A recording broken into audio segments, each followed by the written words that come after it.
అందరికీ నమస్కారం. Markapuram medical college వద్ద జరిగినటువంటి ధర్నాలో ఎమ్మెల్యే తాడిపర్తి చంద్రశేఖర్ కూటమి ప్రభుత్వం భారీ విమర్శలు చేయడం జరిగింది. అదేవిధంగా చంద్రబాబు నాయుడు పవన్ కళ్యాణ్ ఉద్దేశించి ఆయన వ్యంగ్యాస్త్రాలు సంధించడం జరిగింది.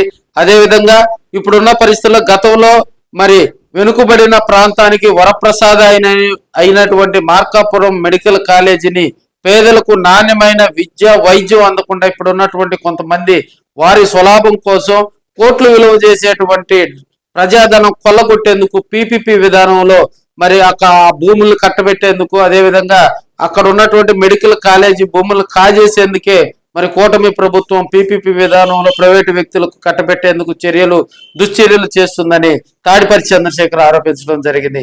అదేవిధంగా రాబోయే రోజుల్లో మరి మెడికల్ కాలేజీలను ఎట్టి పరిస్థితుల్లో ప్రైవేటు పరం చేయమని, గతంలో చంద్రబాబు నాయుడు గారు చేసినటువంటి అనేక ఇబ్బందికర పరిస్థితులను కూడా తట్టుకొని నిలబడ్డామని, రాబోయే రోజుల్లో పేద ప్రజలకు అండగా ఉంటామని, అదేవిధంగా ప్రకాశం జిల్లాలో మెడికల్ కాలేజీ వద్ద నిరసనకు ఎర్రగొండపాలెంలో ప్రత్యేకించి భారీగా జన సమీకరణ చేయడం జరిగింది. కొంతమందికి అక్కడ ఉన్నటువంటి నియోజకవర్గంలో ఉన్నటువంటి లీడర్స్ కు పోలీసులు నోటీసులు అందజేసి అడ్డుకున్నా కూడా మరి వాటన్నిటినీ అధిగమించి తాడిపర్తి చంద్రశేఖర్ ఆధ్వర్యంలో కూడా, ఎందుకంటే మార్కాపురానికి దగ్గరగా ఉన్నటువంటి కాన్స్టిట్యున్సీ కావటంతో మరి వేల సంఖ్యలో అక్కడికి వైసీపీ నాయకులు కార్యకర్తలు అందరూ పాల్గొని ఆ కార్యక్రమాన్ని దిగ్విజయం చేశారని కూడా మనం తెలియజేసుకోవచ్చు. 16 సంవత్సరాలు ఇప్పటికే పరిపాలించినటువంటి దొంగల ముఠ,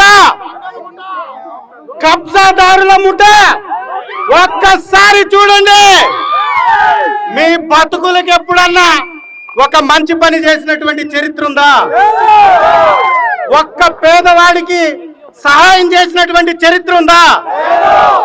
ఇవాళ మట్టిని దోచుకుంటున్నారు, మద్యాన్ని దోచుకుంటున్నారు, వ్యవసాయాన్ని దోచుకుంటున్నారు, ఇసుకను దోచుకుంటున్నారు. ఇవాళ ఏకంగా ప్రజల ఆరోగ్యాన్ని దోచుకోవడానికి, ప్రజల ఆరోగ్యాన్ని పణంగా పెట్టి పేదవాడు ఖచ్చితంగా ప్రైవేట్ వ్యక్తుల దగ్గర వైద్యాన్ని కొనుక్కొనే చూయించుకోవాలనేటటువంటి తప్పుడు ఉద్దేశంతో అస్సలు సంగతి ఈ విలువైనటువంటి భూమిని కొట్టేయాలని, ఈ విలువైనటువంటి వైద్య వ్యవస్థని ప్రైవేటీకరించాలని, ఆ ప్రైవేటీకరణలో జేబులు నింపుకోవాలనేటటువంటి తత్వం తప్ప మరొకటి తెలియనటువంటి చంద్రబాబు నాయుడు ఇవాళ ఈ పాపానికి ఒడిగట్టాడు. ఈ పాపం చంద్రబాబు నాయుడు గారు మీకు ఊరికి పోదు. ఈ పేదవాళ్ళ పాపం మీకు తగులుతుంది ఖచ్చితంగా. ఇక్కడ ఎవరికన్నా చిన్న యాక్సిడెంట్ జరిగితే 150 కిలోమీటర్లు పోవాలి. కేవలం 300 కోట్లు కూడా పట్టదు ఒక్కొక్క కాలేజీకి. అవునా కాదా? ఈ స్థలంకి కూడా 10వ వంతు విలువ కూడా కాదది. ఈ స్థలంలో 10వ వంతు విలువ కూడా కాదు. 300 కోట్లు ఒక మెడికల్ కాలేజీలకి ప్రైవేట్ వ్యక్తులు కట్టబెట్టడానికి 300 కోట్లు పెట్టలేనటువంటి నువ్వు తిరగడానికి ఒక హెలికాప్టర్, ముఖ్యమంత్రి తిరగడానికి ఇంకొక హెలికాప్టర్, నీ కొడుకు తిరగడానికి ఇంకొక హెలికాప్టర్. ఎవడబ్బా సొమ్మని? ఏమనిది?